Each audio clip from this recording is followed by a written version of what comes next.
नमस्कार दोस्तों, इस वीडियो में आप सीबीएसई बोर्ड के द्वारा आयोजित की गई सीटेट दिसंबर 2021 के दिनांक 29 दिसंबर शिफ्ट के पेपर के हिंदी पार्ट का कंप्लीट सॉल्यूशन देखने जा रहे हैं। यदि सीटेट दिसंबर 2021 के सभी शिफ्टों के पेपर का कंप्लीट सॉल्यूशन देखना चाहते हैं तो इस वीडियो के समाप्त होने के बाद से आप इस वीडियो का डिस्क्रिप्शन जरूर चेक करिएगा। और अगर इस चैनल पर पहली बार विजिट कर रहे हैं तो इसको सब्सक्राइब करते हुए बेल आइकन को जरूर प्रेस कर लीजिएगा सीटेट, यूपी टेट और सुपर टेट की बेहतरीन तरीके से तैयारी करने के संदर्भ में। चलिए दोस्तों, आज के इस महत्वपूर्ण वीडियो को प्रारंभ करते हैं। प्रश्न संख्या 91 से 99 तक दिए गए पैराग्राफ पर आधारित पूछा गया था।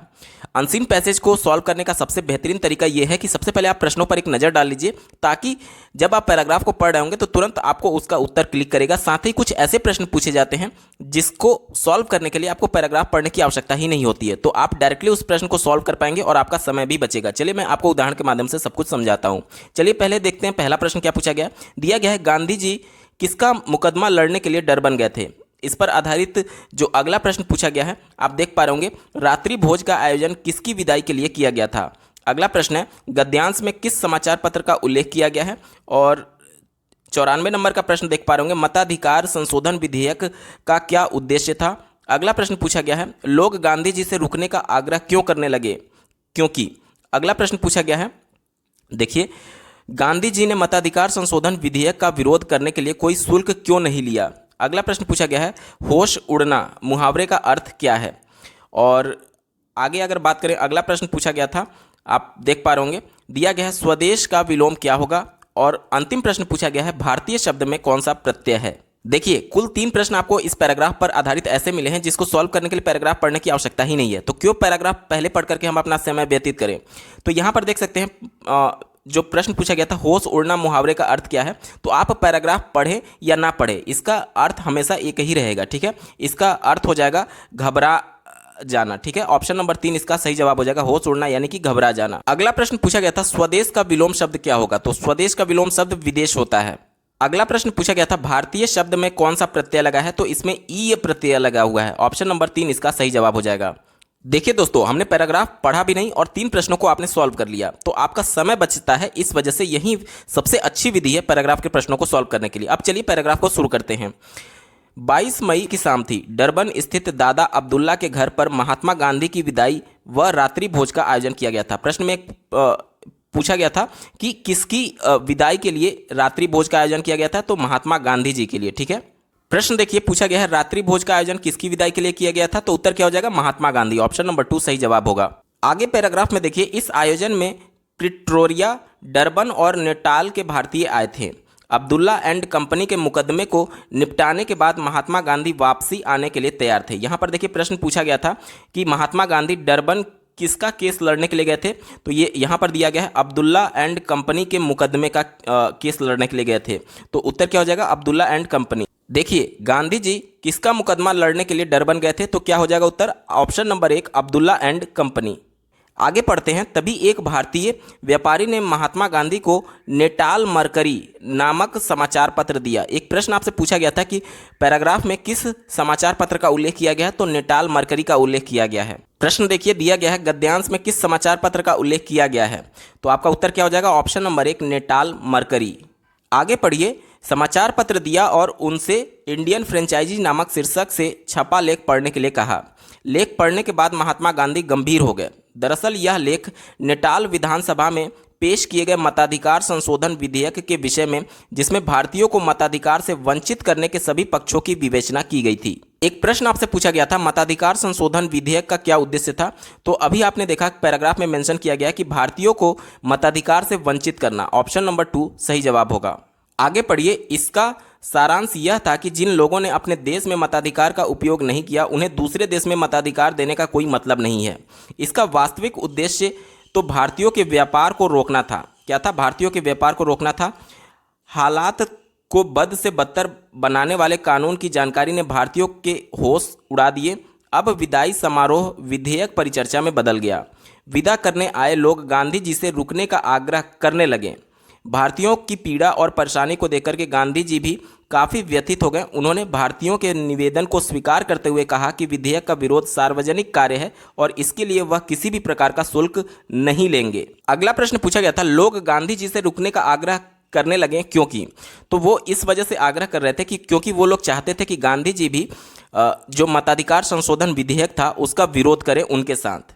ऑप्शन नंबर 3 सही जवाब होगा। अगला प्रश्न पूछा गया था गांधी जी ने मताधिकार संशोधन विधेयक का विरोध करने के लिए कोई शुल्क क्यों नहीं लिया? तो इसलिए नहीं लिया था क्योंकि यह एक सार्वजनिक कार्य था। ऑप्शन नंबर 2 इसका सही जवाब होगा। दोस्तों प्रश्न संख्या 100 से 105 तक दिए गए पद्यांश यानी कि कविता पर आधारित पूछा गया था। तो चलिए इसमें भी हम लोग उसी नियम के आधार पर सबसे पहले प्रश्नों को देख लेते हैं। पहला प्रश्न दिया गया है कवि का मुख्य भाव क्या है। इस पर आधारित जो अगला प्रश्न है देख पा रहे होंगे कवि के अनुसार जीवन में सबसे जरूरी बात क्या है। और अगला प्रश्न है अंधेरा किसका प्रतीक है। बात करेंगे अगले प्रश्न की। दिया गया है 103 नंबर का प्रश्न, आप अपने स्क्रीन पर देख पा रहे होंगे। चिंता शब्द से बनने वाला विशेषण है। और इस पर आधारित जो अगला प्रश्न है निम्न में से भिन्न शब्द कौन सा है। और इस पर आधारित जो अंतिम शब्द है आप अपने स्क्रीन पर देख पा रहे होंगे। दिया गया है अंत तक चलने से क्या तात्पर्य है। चलिए अब कविता को पढ़ते हैं।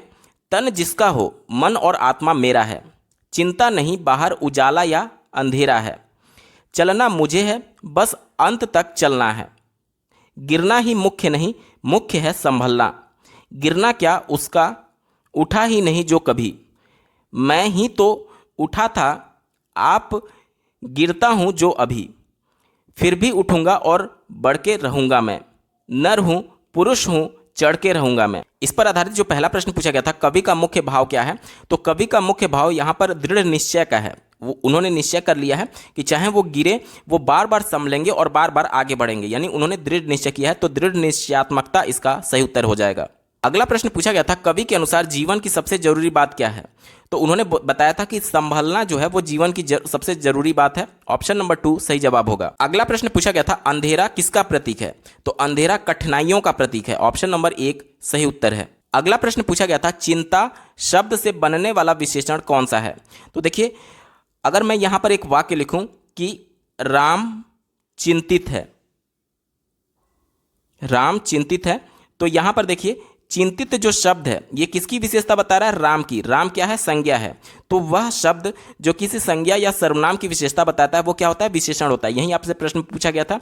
तो चिंता शब्द से बनने वाला विशेषण क्या हो जाएगा, ऑप्शन नंबर 2 चिंतित इसका सही उत्तर है। अगला प्रश्न पूछा गया था निम्न में से भिन्न शब्द कौन सा है। तो यहां पर देखिए नर की बात की गई है, पुरुष की बात की गई है, आत्मा की बात की गई है, ये सभी संज्ञा हैं। लेकिन यहाँ पर गिरने की बात की गई है तो ये एक क्रिया है। तो यहाँ पर ये तीनों संज्ञा थी और इस वजह से एक समान है, और जो गिरना है वो इससे भिन्न है, यानी क्रिया है। इस वजह से जो भिन्न होगा वहीं आपका उत्तर होगा। ऑप्शन नंबर 4 इसका सही उत्तर है। अंतिम प्रश्न पूछा गया था अंत तक चलने से क्या तात्पर्य है। तो लक्ष्य प्राप्ति करने तक चलना, अंत तक चलने का मतलब है। ऑप्शन नंबर 1 इसका सही उत्तर होगा। दोस्तों यहाँ से पेडागोजी का पार्ट शुरू हो रहा है। अगला प्रश्न पूछा गया था कैसन के अनुसार भाषा अधिगमकर्ता अपने भाषा प्रयोग की शुद्धता का मूल्यांकन कैसे करते हैं। तो कैसन ने बताया था कि मॉनिटर परिकल्पना के माध्यम से जो भाषा अधिगम करता है वो व्याकरण के प्रयोग यानी भाषा के प्रयोग की शुद्धता का मूल्यांकन कर सकते हैं। ऑप्शन नंबर 4 सही उत्तर होगा। अगला प्रश्न पूछा गया था मानस मंथन गतिविधि किसमें सहायता करती है। तो मानस मंथन को अंग्रेजी में ब्रेन स्टॉर्मिंग बोला जाता है, यानी कि मानसिक उद्वेलन। जब किसी समस्या को सॉल्व करने के लिए आप एक तरीके से चिंतन कर रहे होते हैं तो उसी को मानस मंथन या फिर मानसिक उद्वेलन कहा जाता है। तो ये आपको मौलिक विचारों को सृजित करने में यानी नए नए विचारों को सोचने में मदद करती है। तो ऑप्शन नंबर 1 देखिए रचनात्मक विचारों के सृजन में, ऑप्शन 1 इसका सही जवाब है।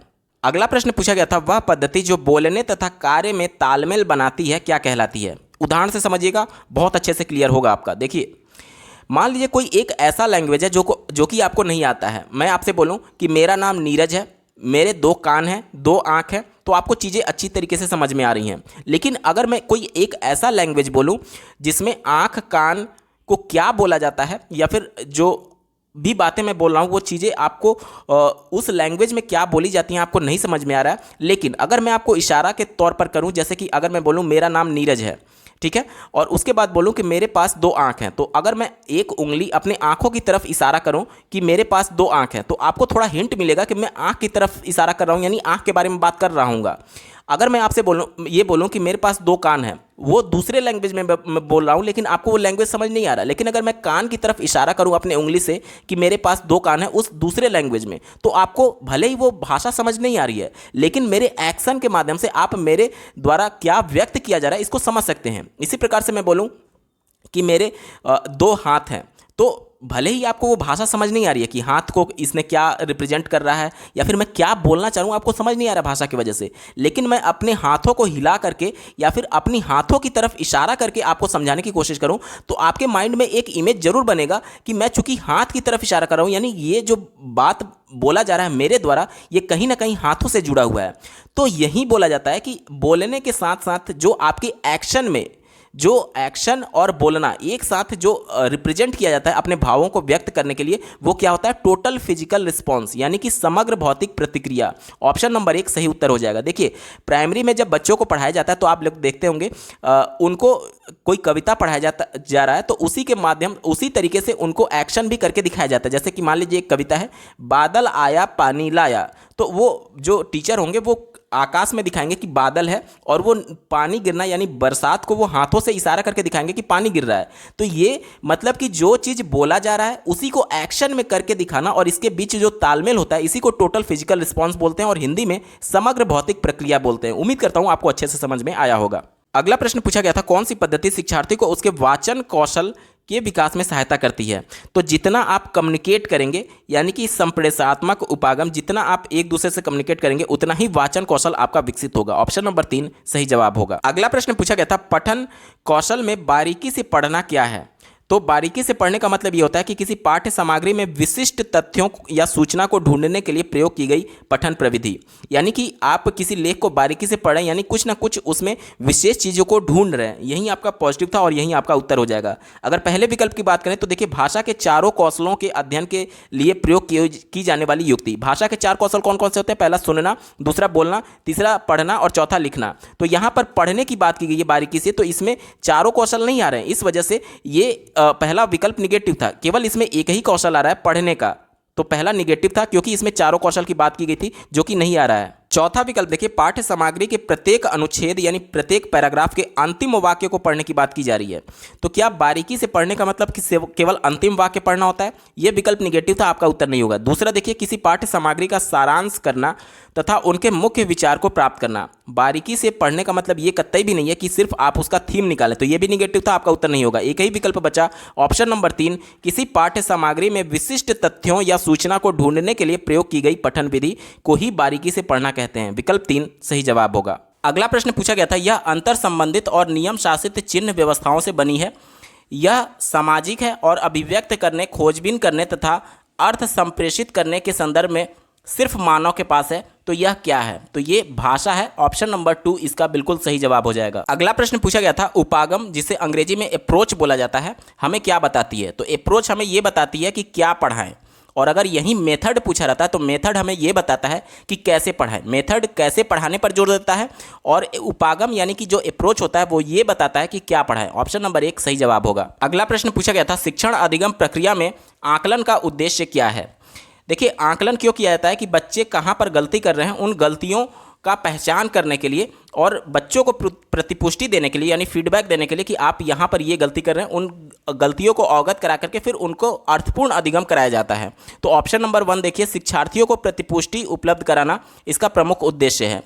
यहाँ पर अगर ऑप्शन नंबर 2 की बात करें, विद्यालय प्रशासन को सूचित करना, तो ये सूचना उपलब्ध कराना सिर्फ आकलन का उद्देश्य नहीं होता है, ये निगेटिव था, संकुचित था, इस वजह से गलत हो गया। तीसरा देखिए, शिक्षण में सबल पक्ष तथा कमियों का निदान करना। यहाँ पर देखिए, यहाँ पर कहा जा रहा है कि शिक्षण में सबल पक्ष यानी कि जो मजबूत पक्ष है तथा यानी और कमियों का निदान करना। तो आप सबल पक्ष जो मजबूत पक्ष है उसका निदान नहीं करते हैं, सिर्फ कमियों का निदान करते हैं। चूंकि यहाँ पर दोनों के निदान की बात की जा रही है, इस वजह से ये निगेटिव था, आपका उत्तर नहीं होगा।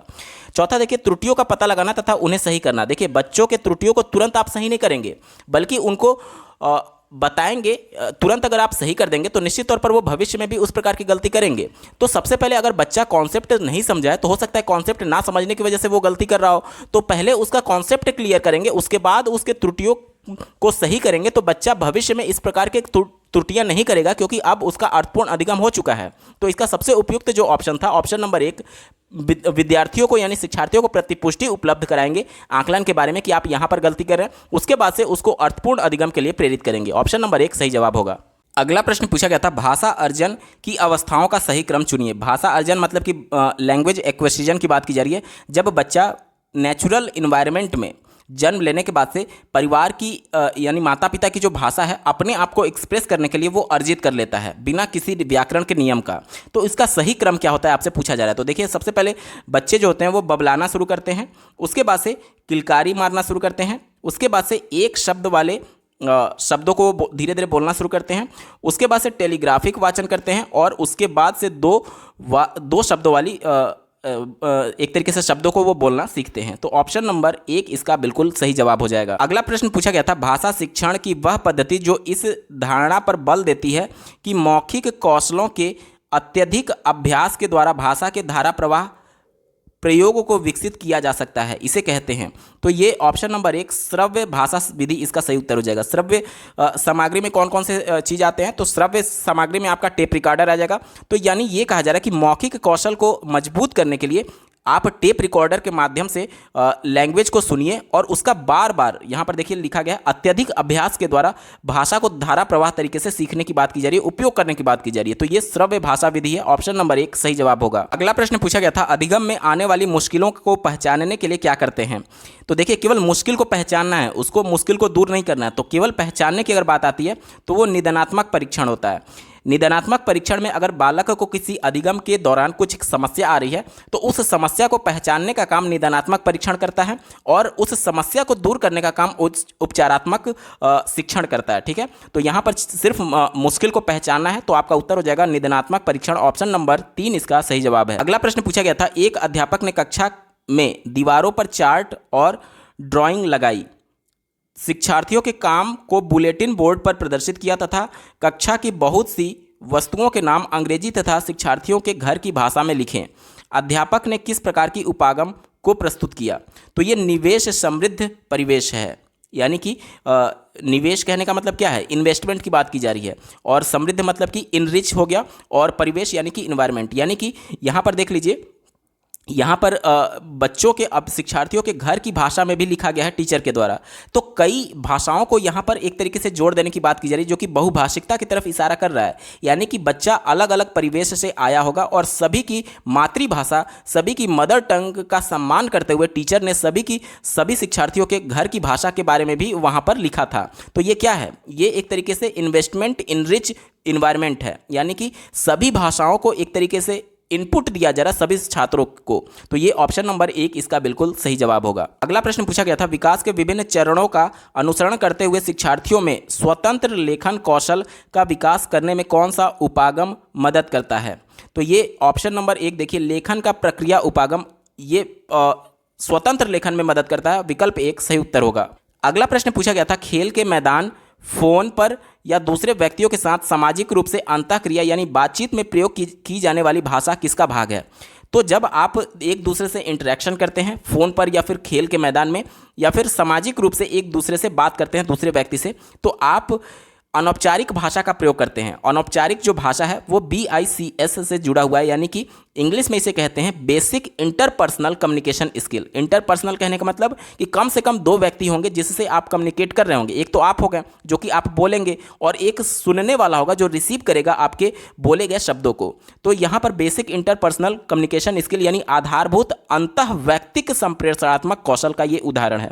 देखिए, जब आप दूसरों से बात करते हैं खेल के मैदान में हो गया, या फिर इस प्रकार से परिवार के सदस्यों से या फिर फ़ोन पर, तो ये अनौपचारिक होता है। लेकिन जब आप विद्यालय में बात करते हैं या फिर किसी ऑफिस में बात करते हैं तो वो औपचारिक भाषा होती है। कहने का मतलब कि वो आपके घर के भाषा से अलग होती है, जिससे आप अधिगम करते हैं किसी भाषा को सीखने के लिए, तो वो संज्ञानात्मक रूप से उच्च स्तरीय भाषिक निपुणता। ये देखिए, जब औपचारिक होगा तो जाहिर सी बात है कि औपचारिक भाषा को आपको सीखना होगा, और सीखने के लिए आप एक्टिव होने चाहिए, आपका संज्ञान में वो भाषा आनी चाहिए।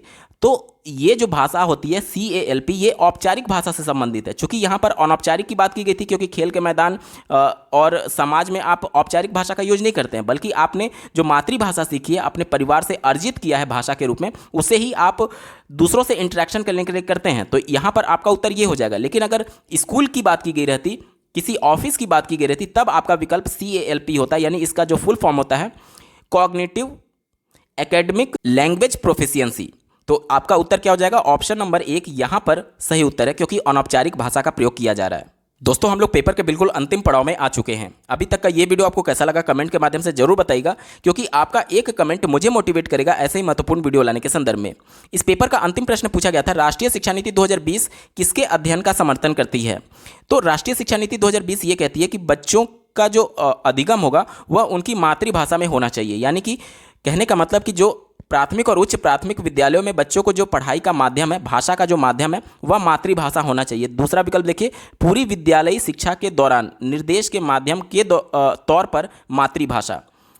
तो ऑप्शन नंबर 2 इसका बिल्कुल सही जवाब है। दोस्तों, यहां पर पूरा पेपर सॉल्व हो चुका है। आपको ये वीडियो कैसा लगा कमेंट के माध्यम से जरूर बताइएगा। साथ ही सीटेट दिसंबर 2021 के सभी शिफ्टों के पेपर का कंप्लीट सोल्यूशन देखने के लिए इस वीडियो का डिस्क्रिप्शन जरूर चेक करिएगा। इस वीडियो को देखने के लिए आपका बहुत बहुत धन्यवाद। भगवान करे आपका दिन शुभ हो।